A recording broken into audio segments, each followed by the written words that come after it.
योग साथियों, ਅੱਜ ਆਪਾਂ ਤੁਹਾਡੇ ਲਈ ਲੈ ਕੇ ਆਏ ਹਾਂ ਆਪਣੀ ਅਗਲੀ ਵੀਡੀਓ ਵੈਦਿਕ ਸਭਿਅਤਾ, ਜਿਸ ਦੇ ਵਿੱਚ ਆਪਾਂ 30+ MCQ ਕਰਾਂਗੇ। ਜੋ MCQ ਤੁਹਾਡੇ ਲਈ ਬਹੁਤ ਹੀ ਯੂਜ਼ਫੁਲ ਰਹਿਣਗੇ। ਆਓ ਆਪਾਂ ਗੱਲ ਕਰਦੇ ਹਾਂ ਹੁਣ ਵੈਦਿਕ ਸਭਿਅਤਾ ਬਾਰੇ। ਵੈਦਿਕ ਸਭਿਅਤਾ ਨੂੰ ਆਪਾਂ ਦੋ ਭਾਗਾਂ ਵਿੱਚ ਵੰਡਦੇ ਹਾਂ। ਰਿਗਵੈਦਿਕ ਸਭਿਅਤਾ, ਜਿਸ ਦਾ ਕਾਲ 1500 ਈਸਵੀ ਤੋਂ ਪੂਰਵ ਤੋਂ 1000 ਈਸਵੀ ਪੂਰਵ ਹੈ। ਉੱਤਰ ਵੈਦਿਕ ਸਭਿਅਤਾ, ਜਿਸ ਦਾ ਕਾਲ 1000 ਈਸਵੀ ਪੂਰਵ ਤੋਂ 600 ਈਸਵੀ ਪੂਰਵ ਹੈ। ਇਸ ਦੇ ਵਿੱਚ ਸਾਡਾ ਪਹਿਲਾ ਪ੍ਰਸ਼ਨ ਹੈ, ਨਚਕੇਤਾ ਅਤੇ ਯਮ ਦੀ ਵਾਰਤਾਲਾਪ ਕਿਸ ਵਿੱਚ ਹੈ? ਨਚਕੇਤਾ ਅਤੇ ਯਮ ਦੀ ਵਾਰਤਾਲਾਪ ਕਿਸ ਵਿੱਚ ਹੈ? ਤਾਂ ਸਾਥੀਓ, ਜੋ ਇਹਦਾ ਸਹੀ ਉੱਤਰ ਹੈ ਉਹ ਹੈ ਕਠੋ ਉਪਨਿਸ਼ਦ ਵਿੱਚ।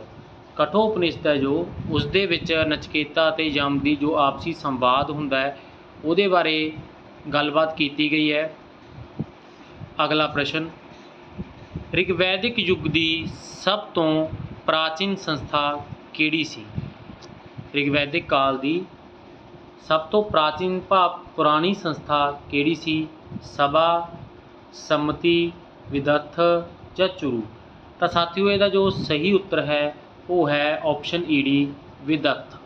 ਵਿਦੱਥ ਉਸ ਕਾਲ ਦੀ ਸਭ ਨਾਲੋਂ ਪ੍ਰਾਚੀਨ ਸੰਸਥਾ ਸੀ। ਇਸ ਤੋਂ ਇਲਾਵਾ ਸਭਾ ਅਤੇ ਸੰਮਤੀ ਵੀ ਉਸ ਸਮੇਂ ਦੀਆਂ ਸੰਸਥਾਵਾਂ ਸਨ। ਸਭਾ ਸੀ ਜਿਹੜੀ ਸ਼੍ਰੇਸ਼ਠ ਅਤੇ ਪ੍ਰਸਿੱਧ ਲੋਕਾਂ ਦੀ ਸੰਸਥਾ ਸੀ, ਜੋ ਕਿ ਨਿਆਇਕ ਕੰਮ ਕਰਦੀ ਸੀ। ਸੰਮਤੀ ਆਮ ਲੋਕਾਂ ਦੀ ਸੰਸਥਾ ਸੀ। ਸੰਮਤੀ ਦੇ ਪ੍ਰਧਾਨ ਨੂੰ ਈਸ਼ਾਨ, ਸੰਮਤੀ ਦੇ ਪ੍ਰਧਾਨ ਨੂੰ ਈਸ਼ਾਨ ਕਿਹਾ ਜਾਂਦਾ ਸੀ। ਸੰਮਤੀ ਦਾ ਜੋ ਪ੍ਰਧਾਨ ਸੀ ਉਸਨੂੰ ਈਸ਼ਾਨ ਕਿਹਾ ਜਾਂਦਾ ਸੀ। ਅਗਲਾ ਪ੍ਰਸ਼ਨ, ਯਜੁਰਵੇਦ ਦੇ ਕਿੰਨੇ ਭਾਗ ਹਨ? 27, 40, 25 ਜਾਂ ਫਿਰ 95? ਯਜੁਰਵੇਦ, ਜਿਸ ਨੂੰ ਯਗਾਂ ਨਾਲ ਸੰਬੰਧਿਤ ਵੇਦ ਕਿਹਾ ਜਾਂਦਾ ਹੈ, ਇਹਦੇ ਵਿੱਚ ਯਗਾਂ ਨਾਲ ਸੰਬੰਧਿਤ ਕਰਮਕਾਂਡਾਂ ਬਾਰੇ ਹੈ। ਉਹਦੇ ਕਿੰਨੇ ਭਾਗ ਨੇ? ਤਾਂ ਸਾਥੀਓ, ਉਸਦੇ ਜੋ ਭਾਗ ਨੇ ਆਪਸ਼ਨ ਆੜਾ 40।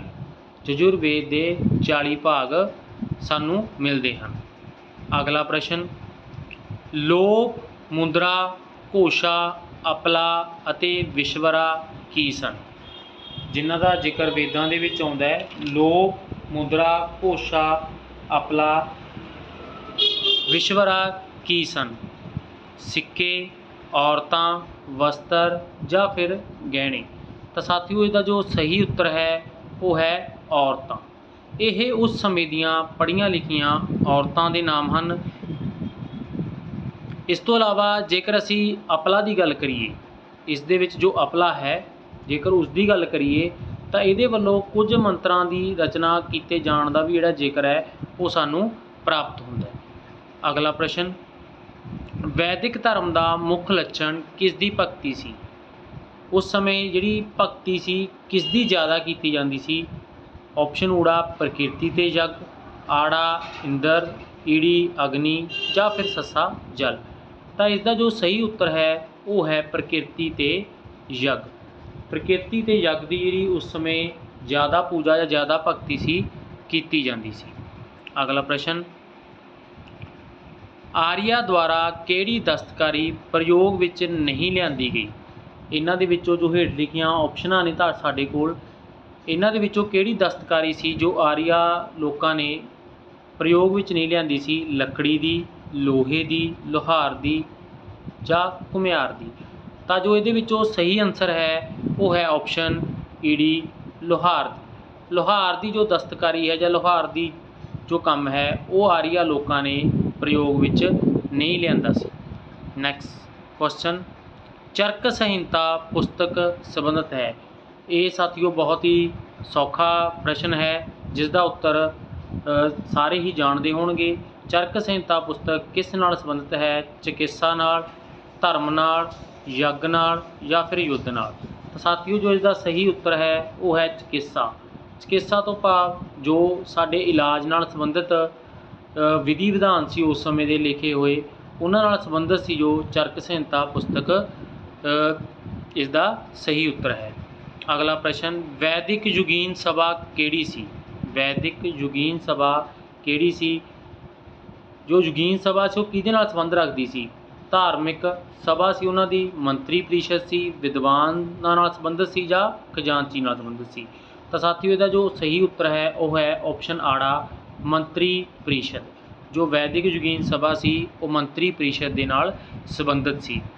ਅਗਲਾ ਪ੍ਰਸ਼ਨ, ਕਿਸ ਵੇਦ ਨੂੰ ਯੂਨੈਸਕੋ ਦੇ ਸੰਸਕ੍ਰਿਤੀ ਧਰੋਹਰ ਵਿੱਚ ਸ਼ਾਮਲ ਕੀਤਾ ਗਿਆ ਹੈ? ਤਾਂ ਹੇਠ ਲਿਖੇ ਜੋ ਸਾਡੇ ਕੋਲੇ ਚਾਰੇ ਵੇਦ ਨੇ ਇਹਨਾਂ ਦੇ ਵਿੱਚੋਂ ਕਿਹੜਾ ਵੇਦ ਹੈ ਜਿਸ ਨੂੰ ਯੂਨੈਸਕੋ ਦੇ ਸੰਸਕ੍ਰਿਤੀ ਧਰੋਹਰ ਭਾਵ ਕਹਿ ਸਕਦੇ ਹਾਂ ਸੱਭਿਆਚਾਰਕ ਇੱਕ ਨਿਸ਼ਾਨੀ ਕਹਿ ਸਕਦੇ ਹਾਂ ਜਾਂ ਉਸ ਦੇ ਵਿੱਚ ਸ਼ਾਮਲ ਕੀਤਾ ਗਿਆ ਹੈ? ਰਿਗਵੇਦ ਨੂੰ, ਯਜੁਰਵੇਦ ਨੂੰ, ਅਥਰਵਵੇਦ ਨੂੰ ਜਾਂ ਫਿਰ ਸਾਮਵੇਦ ਨੂੰ? ਤਾਂ ਸਾਥੀਓ ਜੋ ਇਹਦਾ ਸਹੀ ਉੱਤਰ ਹੈ ਉਹ ਹੈ ਰਿਗਵੇਦ ਨੂੰ। ਰਿਗਵੇਦ ਨੂੰ ਜੋ ਯੂਨੈਸਕੋ ਦੀ ਸੰਸਕ੍ਰਿਤੀ ਧਰੋਹਰ ਦੇ ਵਿੱਚ ਸ਼ਾਮਲ ਕੀਤਾ ਗਿਆ ਹੈ। ਅਗਲਾ ਪ੍ਰਸ਼ਨ, ਵੈਦਿਕ ਗਣਿਤ ਦਾ ਮਹੱਤਵਪੂਰਨ ਅੰਗ ਹੈ? ਹੇਠ ਲਿਖਿਆਂ ਵਿੱਚੋਂ ਵੈਦਿਕ ਗਣਿਤ ਦਾ ਜੋ ਮਹੱਤਵਪੂਰਨ ਅੰਗ ਹੈ ਕਿਹੜਾ ਹੈ?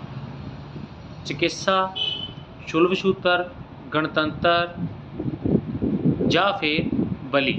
ਹੇਠ ਲਿਖਿਆਂ ਦੇ ਵਿੱਚੋਂ ਵੈਦਿਕ ਗਣਿਤ ਦਾ ਜੋ ਮਹੱਤਵਪੂਰਨ ਅੰਗ ਹੈ ਕਿਹੜਾ ਹੈ?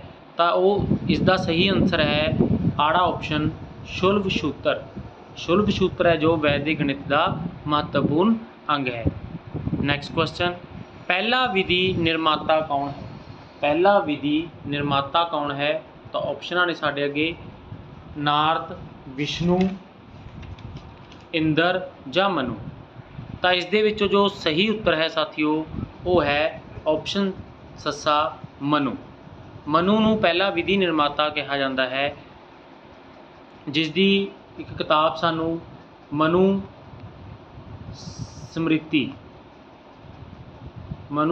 ਸਮ੍ਰਿਤੀ ਵੀ ਮਿਲਦੀ ਹੈ, ਜਿਸ ਦੇ ਵਿੱਚ ਉਸ ਸਮੇਂ ਦੇ ਸਮਾਜ ਦੇ ਵਿਧੀ ਵਿਧਾਨਾਂ ਬਾਰੇ ਲਿਖਿਆ ਸਾਨੂੰ ਮਿਲਦਾ ਹੈ। ਤਾਂ ਪਹਿਲਾ ਵਿਧੀ ਨਿਰਮਾਤਾ ਕੌਣ ਹੈ? ਆਪਸ਼ਨ ਸੱਸਾ ਮਨੂ। ਨੈਕਸਟ ਕੁਐਸਚਨ, ਸ਼ੁਲਭ ਸੂਤਰ ਕਿਸ ਵਿਸ਼ੇ ਨਾਲ ਸੰਬੰਧਿਤ ਪੁਸਤਕ ਹੈ? ਸ਼ੁਲਭ ਸੂਤਰ ਕਿਸ ਵਿਸ਼ੇ ਨਾਲ ਸੰਬੰਧਿਤ ਪੁਸਤਕ ਹੈ? ਆਪਸ਼ਨ ਆੜਾ ਜਮਾਇਤੀ, ਧਰਮ, ਚਿਕਿਤਸਾ ਜਾਂ ਫਿਰ ਖੇਤੀ? ਸਾਥੀਓ ਜੋ ਇਸਦਾ ਸਹੀ ਉੱਤਰ ਹੈ ਉਹ ਹੈ ਆਪਸ਼ਨ ਊੜਾ ਜਮਾਇਤੀ। ਜੋ ਸ਼ੁਲਭ ਸੂਤਰ ਹੈ ਉਹ ਜਮਾਇਤੀ ਭਾਵ ਕਾਨੂੰਨ ਨੇ ਸਮਾਜ ਨਾਲ ਸੰਬੰਧਿਤ ਉਹਨਾਂ ਨਾਲ ਸੰਬੰਧਿਤ ਜੋ ਪੁਸਤਕ ਹੈ ਸ਼ੁਲਭ ਸੂਤਰ ਹੈ। ਨੈਕਸਟ ਪ੍ਰਸ਼ਨ, 800 ਈਸਵੀ ਪੂਰਵ ਤੋਂ 600 ਈਸਵੀ ਪੂਰਵ ਦਾ ਕਾਲ ਕਿਸ ਨਾਲ ਜੁੜਿਆ ਹੈ?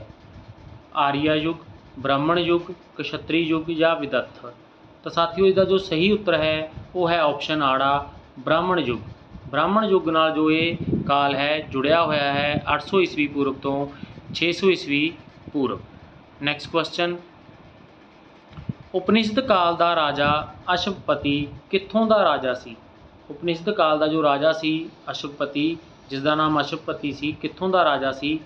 ਕੇਕੇ ਦਾ, ਸ਼ਿਸਤਰ ਦਾ, ਪ੍ਰਯਾਂਗ ਦਾ ਜਾਂ ਫਿਰ ਕਨੌਜ ਦਾ? ਤਾਂ ਸਾਥੀਓ ਜੋ ਇਸਦਾ ਸਹੀ ਉੱਤਰ ਹੈ ਉਹ ਹੈ ਆਪਸ਼ਨ ਊੜਾ ਕੇਕੇ ਦਾ। ਜੋ ਅਸ਼ਵਪਤੀ ਰਾਜਾ ਸੀ ਉਹ ਕੇਕੇ ਨਾਲ ਸੰਬੰਧਿਤ ਸੀ। ਨੈਕਸਟ ਕੁਐਸਚਨ, ਸਭਾ ਅਤੇ ਸੰਮਤੀ ਪ੍ਰਜਾਪਤੀ ਦੀਆਂ ਦੋ ਪੁੱਤਰੀਆਂ ਹਨ, ਕਿਸ ਵੇਦ ਵਿੱਚ ਲਿਖਿਆ ਹੋਇਆ ਹੈ? ਤਾਂ ਜੋ ਅਸੀਂ ਦੋ ਸੰਮਤੀਆਂ ਸਭਾ ਅਤੇ ਸੰਮਤੀ ਬਾਰੇ ਪਹਿਲਾਂ ਇੱਕ ਵਿਦਿਅਕ ਪ੍ਰਾਚੀਨ ਸੰਸਥਾ ਸੀ ਇਹਨਾਂ ਬਾਰੇ ਗੱਲਬਾਤ ਕਰ ਚੁੱਕੇ ਹਾਂ।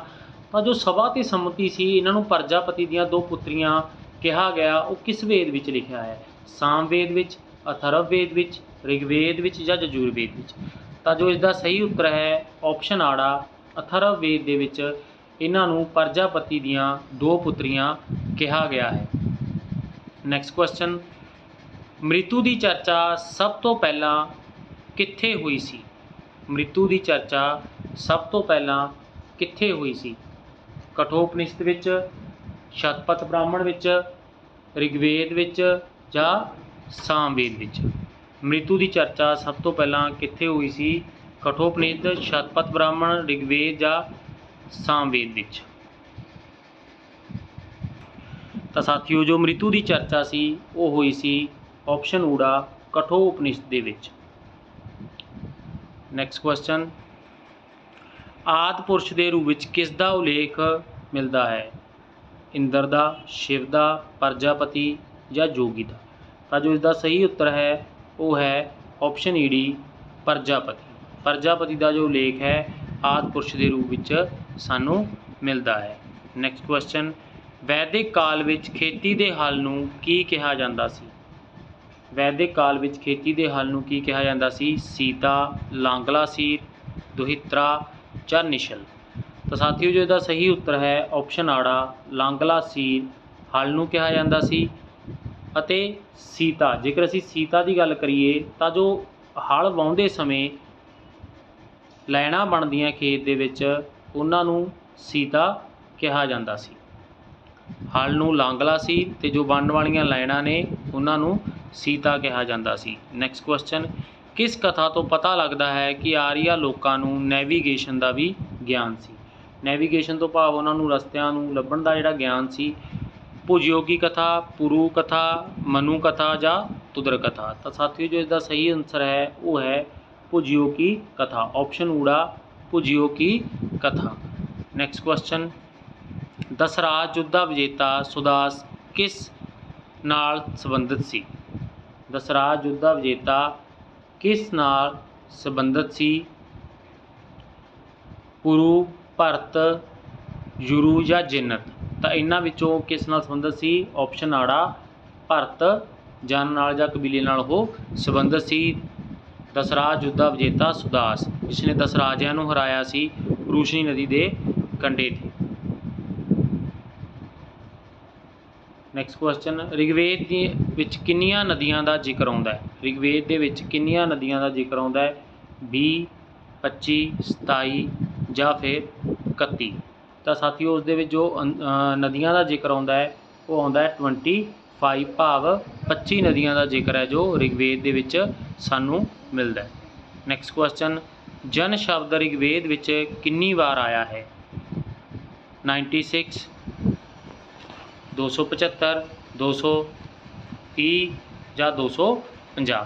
ਤਾਂ ਸਾਥੀਓ ਜੋ ਇਸਦਾ ਸਹੀ ਉੱਤਰ ਹੈ ਉਹ ਹੈ ਆਪਸ਼ਨ ਆੜਾ 275 ਵਾਰ ਜਨ ਸ਼ਬਦ ਦਾ ਜਿਹੜਾ ਜ਼ਿਕਰ ਹੈ ਉਹ ਰਿਗਵੇਦ ਦੇ ਵਿੱਚ ਆਉਂਦਾ ਹੈ।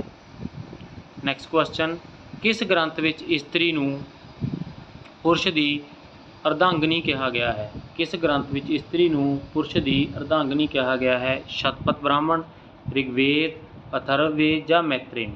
ਤਾਂ ਜੋ ਇਸਦਾ ਸਹੀ ਉੱਤਰ ਹੈ ਉਹ ਹੈ ਸ਼ਤਪਥ ਬ੍ਰਾਹਮਣ ਦੇ ਵਿੱਚ ਇਸਤਰੀ ਨੂੰ ਪੁਰਸ਼ ਦੀ ਅਰਧਾਂਗਨੀ ਕਿਹਾ ਗਿਆ ਹੈ। ਨੈਕਸਟ ਕੁਐਸਚਨ, ਰਿਗਵੇਦ ਵਿੱਚ ਗਾਂ ਦਾ ਜ਼ਿਕਰ ਕਿੰਨੀ ਵਾਰ ਆਇਆ ਹੈ? ਰਿਗਵੇਦ ਵਿੱਚ ਗਾਂ ਦਾ ਜ਼ਿਕਰ ਕਿੰਨੀ ਵਾਰ ਆਇਆ ਹੈ? 1 ਵਾਰ, 176 ਵਾਰ, 225 ਵਾਰ ਜਾਂ ਫਿਰ 12 ਵਾਰ।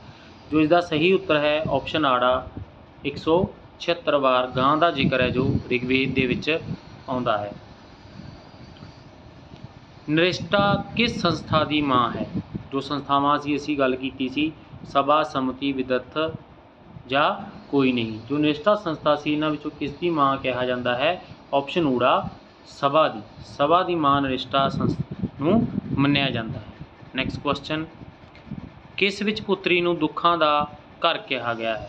ਤਾਂ ਹੇਠ ਲਿਖੇ ਸਾਡੇ ਕੋਲੇ ਕੁਝ ਗ੍ਰੰਥ ਨੇ ਜਾਂ ਰਚਨਾਵਾਂ ਨੇ, ਮੈਤਰੇਨੀ, ਏਤਰੇ ਬ੍ਰਾਹਮਣ, ਕਾਠਕ ਜਾਂ ਸ਼ਤਪਥ। ਇਹਨਾਂ ਵਿੱਚੋਂ ਕਿਸ ਵਿੱਚ ਪੁੱਤਰੀ ਨੂੰ ਦੁੱਖਾਂ ਦਾ ਘਰ ਕਿਹਾ ਗਿਆ ਹੈ? ਉਹ ਕਿਹਾ ਗਿਆ ਜੀ ਆਪਸ਼ਨ ਆੜਾ ਏਤਰੇ ਬ੍ਰਾਹਮਣ ਗ੍ਰੰਥ ਦੇ ਵਿੱਚ। ਨੈਕਸਟ ਕੁਐਸਚਨ, 4 ਆਸ਼ਰਮਾਂ ਦਾ ਸਭ ਤੋਂ ਪਹਿਲੀ ਵਾਰ ਜ਼ਿਕਰ ਮਿਲਦਾ ਹੈ? ਮੁੰਡਕ ਉਪਨਿਸ਼ਦ ਵਿੱਚ, ਬ੍ਰਾਹਦਾਰਣਕ ਉਪਨਿਸ਼ਦ ਵਿੱਚ, ਜਵਾਲੋ ਉਪਨਿਸ਼ਦ ਵਿੱਚ ਜਾਂ ਕਾਠਕ ਉਪਨਿਸ਼ਦ ਵਿੱਚ। ਤਾਂ ਸਾਥੀਓ ਜੋ ਇਹਦਾ ਸਹੀ ਉੱਤਰ ਹੈ ਆਪਸ਼ਨ ਈਡੀ ਜਵਾਲੋ ਉਪਨਿਸ਼ਦ ਵਿੱਚ 4 ਆਸ਼ਰਮਾਂ ਦਾ ਜ਼ਿਕਰ ਹੈ ਜੋ ਸਭ ਤੋਂ ਪਹਿਲਾਂ ਮਿਲਦਾ ਹੈ। ਨੈਕਸਟ ਕੁਐਸਚਨ, ਵੇਦਾਂ ਦੀ ਲਿਪੀ ਕਿਹੜੀ ਹੈ? ਬ੍ਰਹਮੀ, ਖਰੋਸ਼ਟੀ, ਸੰਸਕ੍ਰਿਤ ਜਾਂ ਫਿਰ ਮਗਧੀ। ਤਾਂ ਇਹਦਾ ਜੋ ਸਹੀ ਆਨਸਰ ਹੈ ਉਹ ਹੈ ਆਪਸ਼ਨ ਊੜਾ ਬ੍ਰਹਮੀ। ਬ੍ਰਹਮੀ ਲਿਪੀ ਦੇ ਵਿੱਚ ਜਿਹੜੇ ਵੇਦ ਨੇ ਸਾਨੂੰ ਲਿਖੇ ਮਿਲਦੇ ਹਨ। ਨੈਕਸਟ ਕੁਐਸਚਨ, ਰਿਗਵੇਦ ਵਿੱਚ ਅਧਨਯ ਨਾ ਮਾਰਨ ਯੋਗ ਕਿਸ ਨੂੰ ਕਿਹਾ ਗਿਆ? ਗਾਂ ਨੂੰ, ਸ਼ੂਦਰ ਨੂੰ, ਬ੍ਰਾਹਮਣ ਨੂੰ ਜਾਂ ਫਿਰ ਪੁੱਤਰੀ ਨੂੰ। ਤਾਂ ਸਾਥੀਓ ਜੋ ਇਸਦਾ ਸਹੀ ਉੱਤਰ ਹੈ ਉਹ ਹੈ ਗਾਂ ਨੂੰ ਅਧਨਯ ਨਾ ਮਾਰਨ ਯੋਗ ਵਸਤੂ ਜਾਂ ਨਾ ਮਾਰਨ ਯੋਗ ਕਿਹਾ ਗਿਆ ਹੈ। ਨੈਕਸਟ ਕੁਐਸਚਨ, ਵੇਦਾਂ ਵਿੱਚ ਵਰਣਿਤ ਪੁਰੂ, ਯਦੂ ਅਤੇ ਭਰਤ ਕੀ ਹਨ? ਵੇਦਾਂ ਵਿੱਚ ਜੋ ਵਰਣਿਤ ਆਉਂਦੇ ਨੇ ਪੁਰੂ, ਯਦੂ ਅਤੇ ਭਰਤ ਕੀ ਹਨ? ਇਸਦਾ ਆਪਸ਼ਨਾਂ ਨੇ ਕਬੀਲੇ, ਜਨ, ਰਾਸ਼ਟਰ ਜਾਂ ਰਾਜਨ। ਤਾਂ ਇਸ ਦਾ ਸਹੀ ਜੋ ਉੱਤਰ ਹੈ ਉਹ ਹੈ ਆਪਸ਼ਨ ਆੜਾ ਜਨ। ਇਹ ਉਸ ਸਮੇਂ 5 ਜਨ ਸੀਗੇ ਜਾਂ ਕਬੀਲੇ ਸੀ ਉਹਨਾਂ ਦੇ, ਜਿਨ੍ਹਾਂ ਦੇ ਵਿੱਚੋਂ ਰਾਜਾ ਸੁਦਾਸ ਵੀ ਭਰਤ ਕਬੀਲੇ ਨਾਲ ਸੰਬੰਧ ਰੱਖਦਾ, ਜੋ ਆਪਾਂ ਪਹਿਲਾਂ ਕਰ ਚੁੱਕੇ ਹਾਂ। ਨੈਕਸਟ ਕੁਐਸਚਨ, ਵੈਦਿਕ ਨਦੀ ਅਸ਼ਕਨੀ ਹੇਠ ਲਿਖਿਆਂ ਵਿੱਚੋਂ ਕਿਸ ਨਾਲ ਸੰਬੰਧਿਤ ਹੈ? ਭਾਵ ਵੈਦਿਕ ਨਾਮ ਨੇ ਜੋ ਨਦੀਆਂ ਦੇ, ਹੇਠ ਲਿਖਿਆਂ ਵਿੱਚੋਂ ਕਿਸ ਨਾਲ ਸੰਬੰਧਿਤ ਹੈ? ਵਿਪਾਸ਼ਾ, ਚਨਾਬ, ਰੂਸ਼ਨੀ ਜਾਂ ਵਿਤਸਤਾ। ਤਾਂ ਜੋ ਇਸ ਦਾ ਸਹੀ ਆਨਸਰ ਹੈ ਉਹ ਹੈ ਚਨਾਬ। ਅਸ਼ਕਨੀ ਜੋ ਚਨਾਬ ਦਾ ਨਾਮ ਸੀ, ਅਸ਼ਕਨੀ ਵੇਦਾਂ ਦੇ ਵਿੱਚ ਲਿਖਿਆ ਗਿਆ ਹੈ। ਜਿਸ ਤਰ੍ਹਾਂ ਸਾਥੀਓ ਜੇਕਰ ਅਸੀਂ ਗੱਲ ਕਰੀਏ, ਵਿਪਾਸ਼ਾ ਬਿਆਸ ਨਦੀ ਨੂੰ ਕਿਹਾ ਜਾਂਦਾ ਹੈ, ਪਰੂਸ਼ਨੀ ਰਾਵੀ ਨੂੰ, ਅਤੇ ਵਿਤਸਤਾ ਜੇਹਲਮ ਨਦੀ ਦਾ ਵੈਦਿਕ ਨਾਮ ਹੈ। ਨੈਕਸਟ ਕੁਐਸਚਨ, ਰਿਗਵੈਦਿਕ ਧਰਮ ਕੀ ਸੀ? ਕਿੱਦਾਂ ਦਾ ਧਰਮ ਸੀ ਵੈਦਿਕ ਕਾਲ ਦਾ? ਕੇਸ਼ਰਵਾਦੀ, ਬਹੁਦੇਵਵਾਦੀ, ਅਦਿੱਤਿਅਵਾਦੀ ਜਾਂ ਨਿਰਕਵਾਦੀ। ਤਾਂ ਸਾਥੀਓ ਜੋ ਇਸ ਦਾ ਸਹੀ ਉੱਤਰ ਹੈ ਉਹ ਹੈ ਆਪਸ਼ਨ ਆੜਾ ਬਹੁਦੇਵਵਾਦੀ। ਉਸ ਸਮੇਂ ਦਾ ਜੋ ਧਰਮ ਸੀ ਬਹੁਦੇਵਵਾਦੀ ਸੀ। ਨੈਕਸਟ ਕੁਐਸਚਨ, ਮਹਾਭਾਰਤ ਨੂੰ ਮੂਲ ਰੂਪ ਵਿੱਚ ਕੀ ਕਿਹਾ ਜਾਂਦਾ ਹੈ? ਜੈ ਸੰਹਿਤਾ, ਬ੍ਰਾਹਮਣ, ਬ੍ਰਤ ਕਥਾ ਜਾਂ ਬ੍ਰਹਮ ਵੇਦਾ। ਤਾਂ ਜੋ ਇਸ ਦਾ ਸਹੀ ਉੱਤਰ ਹੈ ਉਹ ਹੈ ਜੀ ਜੈ ਸੰਹਿਤਾ। ਮਹਾਭਾਰਤ ਨੂੰ ਕਿਹਾ ਜਾਂਦਾ ਸੀ, ਇਸ ਦਾ ਦੂਸਰਾ ਨਾਮ ਵੀ ਕਹਿ ਸਕਦੇ ਹਾਂ ਆਪਾਂ, ਜੈ ਸੰਹਿਤਾ ਕਿਹਾ ਜਾਂਦਾ ਸੀ ਮਹਾਭਾਰਤ ਨੂੰ। ਨੈਕਸਟ ਕੁਐਸਚਨ, ਉੱਤਰ ਵੈਦਿਕ ਕਾਲ ਵਿੱਚ ਕਰ ਇਕੱਠਾ ਕਰਨ ਵਾਲਾ ਅਧਿਕਾਰੀ ਕੌਣ ਸੀ? ਅਕਸ਼ਵਾਪ, ਭਾਗਦੂ, ਪਾਲਾਗਾਲ ਜਾਂ ਸੰਗ੍ਰਹਿਣੀ। ਤਾਂ ਜੋ ਇਸ ਦਾ ਸਹੀ ਉੱਤਰ ਹੈ ਉਹ ਹੈ ਆਪਸ਼ਨ ਆੜਾ ਭਾਗਦੂ। ਭਾਗਦੂ ਜੀ ਸੋ ਉਸ ਸਮੇਂ ਕਰ ਇਕੱਠਾ ਕਰਨ ਵਾਲੇ ਅਧਿਕਾਰੀ ਨੂੰ ਕਿਹਾ ਜਾਂਦਾ ਸੀ। ਨੈਕਸਟ ਕੁਐਸਚਨ, ਵੈਦਿਕ ਸ਼ਬਦ ਰਿਤ ਦਾ ਕੀ ਅਰਥ ਹੈ? ਜੋ ਰਿਤ ਸ਼ਬਦ ਹੈ ਉਸ ਦਾ ਕੀ ਅਰਥ ਹੈ? ਕਰਜ਼ਾ, ਰੁੱਤ, ਨੈਤਿਕ ਨਿਯਮ ਜਾਂ ਬ੍ਰਾਹਮਣ। ਤਾਂ ਜੋ ਇਸ ਦਾ ਸਹੀ ਉੱਤਰ ਹੈ ਉਹ ਹੈ ਆਪਸ਼ਨ ਈ ਨੈਤਿਕ ਨਿਯਮ। ਰਿਤ ਦਾ ਸ਼ਬਦੀ ਅਰਥ ਕੀ ਹੈ? ਨੈਤਿਕ ਨਿਯਮ। ਤਾਂ ਇਹ ਸੀ ਸਾਥੀਓ ਅੱਜ ਦੇ ਸਾਡੇ 35 ਸਵਾਲ।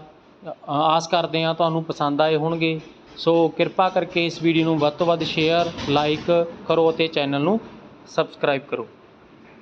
ਅੱਗੇ ਵੀ ਆਪਾਂ ਇਸ ਤਰ੍ਹਾਂ ਦੀਆਂ ਵੀਡੀਓ ਨਾਲ ਤੁਹਾਨੂੰ ਮਿਲਦੇ ਰਹਾਂਗੇ।